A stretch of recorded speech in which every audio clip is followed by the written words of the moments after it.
കേരളം വീണ്ടും തിരഞ്ഞെടുപ്പിനെ അഭിമുഖീകരിച്ചു തുടങ്ങി. ഒരു ജനാധിപത്യ രാഷ്ട്രത്തിൽ സമ്മതിദാനാവകാശം കൃത്യമായി നടപ്പാക്കാൻ കഴിയുക എന്നുള്ളത് ഓരോ പൗരന്റെയും അവകാശം തന്നെയാണ്.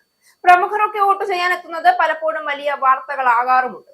എന്നാൽ തിരക്കുകളെല്ലാം മാറ്റിവെച്ച് എല്ലാ തിരഞ്ഞെടുപ്പുകളിലും കൃത്യമായി വോട്ട് ചെയ്യാനെത്തിയിരുന്ന മെഗാസ്റ്റാർ മമ്മൂട്ടിക്ക് ഇത്തവണ വോട്ടില്ല എന്നാണ് പുറത്തുവരുന്ന റിപ്പോർട്ടുകൾ. വോട്ടർ പട്ടികയിൽ ഇത്തവണ മമ്മൂട്ടിയുടെ പേര് ചേർത്തിട്ടില്ല. കൊച്ചി നഗരസഭ 44 ഡിവിഷനിലാണ് താരത്തിന്റെ വീട്.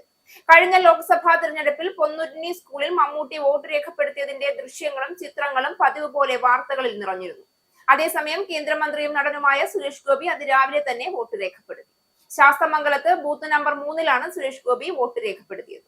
ദക്ഷിണ കേരളത്തിലെ 471 ഗ്രാമപഞ്ചായത്തുകൾ, 75 ബ്ലോക്ക് പഞ്ചായത്തുകൾ, 39 മുനിസിപ്പാലിറ്റികൾ, 7 ജില്ലാ പഞ്ചായത്തുകൾ, 3 കോർപ്പറേഷനുകൾ എന്നിവിടങ്ങളിലെ 11,168 വാർഡുകളിലെ വോട്ടർമാരാണ് ഇന്ന് പോളിംഗ് ബൂത്തിലെത്തുന്നത്.